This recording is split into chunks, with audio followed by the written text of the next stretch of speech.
what drew you to become part of the Marvel Cinematic Universe? I mean, I think Ryan, his request to be part of this movie, Black Panther, was the thing that pulled me in, and I was excited about it. Just turned out that it was like populated with like this amazing group of actors that I would get to work with, you know. For me, Ryan as well, you know, having seen Creed and Fruitvale Station, you know, being such a big fan of him, having the opportunity to meet him and just,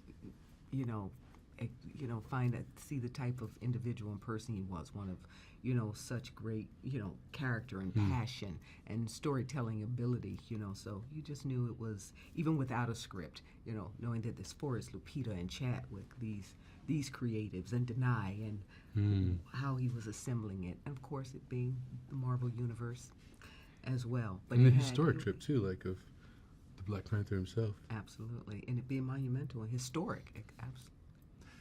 And since you talked about Ryan being sort of one of the reasons you were drawn to the film, how was it working with his directing style?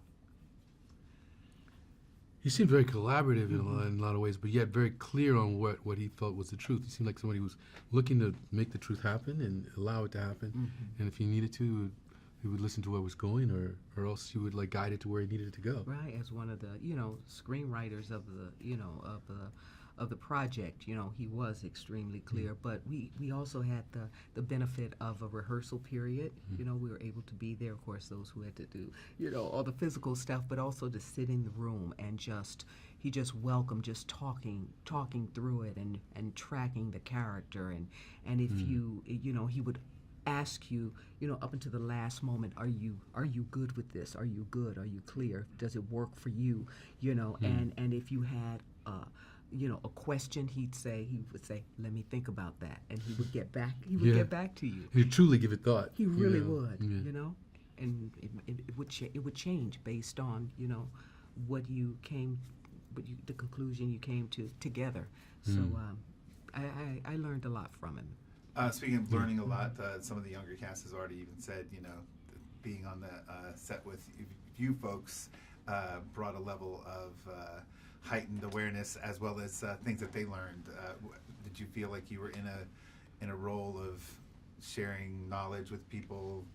I think Angela's probably more equipped to tell it. I was there for a short period of time, and I could see like the way people were connected to you and stuff. Oh, you know, and so I think they were. I mean, we all met this moment with such, you know, anticipation and such appreciation for what it felt like on the day. It was like a family coming together, you know, just immediately there.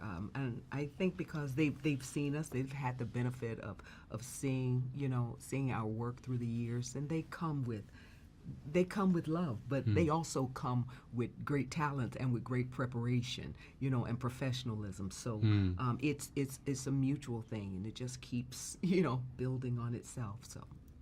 And you've already mentioned the amazing cast that you're surrounded to the left and right always. There was just talent. Was there a scene that jumped out at you that was different from when you were filming or when you read and you were like, wow, whether it was your scene or another actor's scene that you were like, that was powerful and different than what you had expected? I think there were many scenes that jumped out and impressed you, but I definitely just all of the humor and the emotion that was present in the film, you know, and we know it's a you know, big action adventure Marvel, but there was within it so much heart contained, you know. Yeah, I just got to be in a couple of sets, and like when we're in Wakanda Fall, you know, in the Warrior Falls, you know, and the battles and the fights. I mean, the energy of everyone was so powerful, it was so palpable. Even between scenes, they were playing drums and singing songs, and that was the first. Yeah, it was see that powerful. You know, I remember when I heard the Jabari coming in for the first time, it was like, whoa, you know, it was like a force. Yeah. You know, so that was exciting. And the costumes, the wardrobe, Queen. I mean, you had some amazing. The magnificent Ruth Carter, to visit her in her warehouse of design. I mean, it was humongous. You know, all that she had such attention to detail to the various tribes and what they would wear, whether they're, you know, the Jabari or Indabeli or, you know, throughout the continent of Africa. She brought all that to bear. She was very specific, you know, with it. So it was truly impressive. I think maybe over 700 various costumes, and to make it unique to the character, you know, to the youth, to the modernity of Shuri, you know, a young girl, to the realness of the Queen Mother, to the detail of the Dora Milaje. You know, I was really kind of, you know, jealous amazed, of right? what they had. Oh, the Dora? I was like, oh.